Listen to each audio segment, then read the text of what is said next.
kalau kita membicarakan rupiah, tekanan di rupiah yang ada sekarang ini sebetulnya tidak lepas daripada tekanan yang ada secara eksternal, terutama dalam hal ini adalah dolar indeks. Jadi kalau kita melihat secara keseluruhan, dolar indeks itu sudah mengalami kenaikan yang cukup signifikan dari awal tahun. Masih kurang lebih di angka 102,2, sekarang itu ada kurang lebih di 104,2-an, jadi kurang lebih sudah 2%. Begitu juga rupiah. Rupiah sebetulnya mengalami tekanan yang sama, tetapi memang baru akhir-akhir ini kita lihat tekanan tersebut ada. Bahkan lebih daripada kenaikan yang ada di dolar indeks. Jadi mungkin kalau kita lihat sekarang point to point dari awal tahun sampai dengan hari ini, kalau misalnya kita melihat misalnya pada waktu awal tahun masih berada di kisaran 15.450-an, sekarang sudah ada di kisaran 15.800. Sebetulnya itu depresiasinya kurang lebih sekitar 2,5%. Sementara tadi kalau kita lihat misalnya kita bandingkan dengan dolar indeks itu naiknya kurang lebih sekarang juga 2,3-2,4%. Jadi sebetulnya apa yang terjadi di rupiah sebenarnya sekarang kalau kita melihat secara fundamental, memang rupiah sebetulnya overvalue jadinya.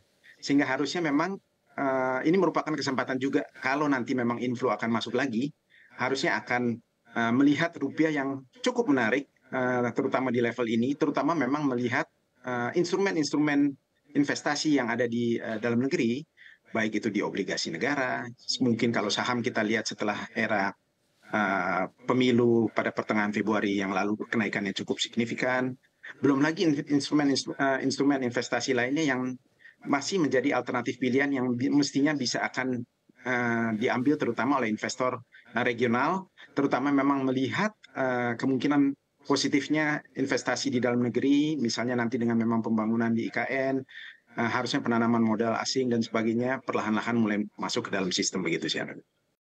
Baik, di tengah pelemahan rupiah saat ini, Bapak menilai seperti apa daya tahan pasar keuangan kita? Apalagi kalau kita melihat pasar SBN yang pekan lalu ini cukup besar tingkat outflow-nya dan juga masih banyak instrumen moneter yang akan diluncurkan Bank Indonesia ke depannya begitu. Bahkan kalau melihat data terakhir cukup banyak investor asing bahkan hampir seperempatnya yang menaruh dana di SRBI atau UVBI dan juga SPBI.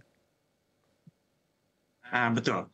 Jadi jadi sebetulnya kalau kita melihat selama ini mungkin market berpersepsi oh terjadi outflow, tetapi sebetulnya tidak. Kalau memang kita melihat keluarnya dari obligasi negara selama ini, kalaupun boleh dibilang net tahun ini pun 2024 paling tidak kita sudah lihat non resident itu menjual kurang lebih hampir 24 sampai 25 T kalau menurut data daripada BI terakhir. Tetapi di pihak lain inflow itu terjadi baik di pasar saham yang kurang lebih juga neto pembelian oleh asing itu sekitar 27 T, belum lagi pembelian neto di SRBI yang kurang lebih 22 T. Jadi sebetulnya instrumen yang diperkenalkan oleh BI pada bulan September lalu, tahun 2023 sampai dengan sekarang, porsi asing saja seperti tadi sudah disebutkan itu kurang lebih 20 sampai 21%. Jadi kalau outstanding SRBI sekarang di pasar sekitar 400 T, berarti paling tidak 80 T itu ada di SRBI. Kalaupun memang kita lihat outflow yang tadi dikatakan misalnya di obligasi, eh, kepemilikan asing yang ada di obligasi negara sekarang itu kurang lebih ada di angka 815 sampai 820 T. Tetapi ini merupakan kalaupun dia turun dibandingkan dengan awal tahun, misalnya kita lihat dari Januari yang masih sekitar 850 T, penurunan yang terjadi di obligasi justru masuk ke SRBI. Jadi sebenarnya hanya alokasi saja penempatan investasi. Dari tadi mungkin yang kita lihat memang obligasi 10 tahun taruhlah sekarang rata-rata di 6,6, 6,7. Sementara kalau kita masuk di instrumen jangka pendek SRBI yang 1 tahun saja, misalnya itu 6,85 begitu. Jadi durationnya lebih pendek, tetapi imbal hasilnya lebih tinggi dan itu fix. Jadi sebenarnya eh, apa yang sudah dilakukan di sistem oleh asing sebetulnya hanya memang perpindahan alokasi investasi dari memang instrumen yang jangka panjang ke instrumen yang jangka pendek. Dan hal ini suatu hal yang wajar, mengingat memang volatilitas di luar memang masih banyak dan kita perkirakan paling tidak volatilitas ini masih akan terjadi memasuki kuartal kedua tahun 2024 ini sebelum nanti semua settle down. Karena kita tahu kalau berdasarkan dot plot tadi, Amerika Serikat paling tidak penurunan suku bunga itu baru akan terjadi di semester kedua, ataupun perkiraan Fed meeting itu baru akan terjadi di pertengahan bulan Juni, sekitar 13 sampai 14 Juni. Baru di situ memang nanti akan diumumkan kalau memang di sana akan ada penurunan seperti yang diekspektasi oleh member daripada Fed, harusnya kita akan melihat kembali inflow yang cukup signifikan kembali lagi ke dalam sistem, baik itu melalui pasar bursa obligasi maupun juga nanti ke dalam bursa saham gitu sih, Amerika. Baik, Pak Birger, di tengah likuiditas yang mungkin semakin ketat di dalam negeri, apakah di kuartal 2 2024 ini kita membutuhkan lebih banyak lagi instrumen moneter yang dirilis oleh Bank Indonesia?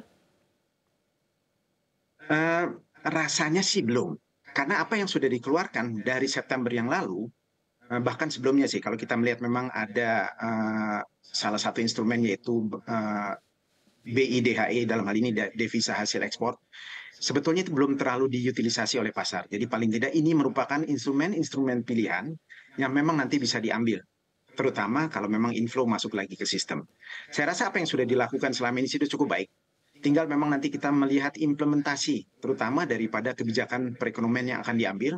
Mungkin sangat menarik untuk melihat bagaimana nanti pilihan memang apa yang dilakukan oleh pemerintahan yang baru, baik itu nanti dari sudut kabinetnya dan sebagainya, yang memang bisa menjadi daya tarik terutama daripada investasi asing.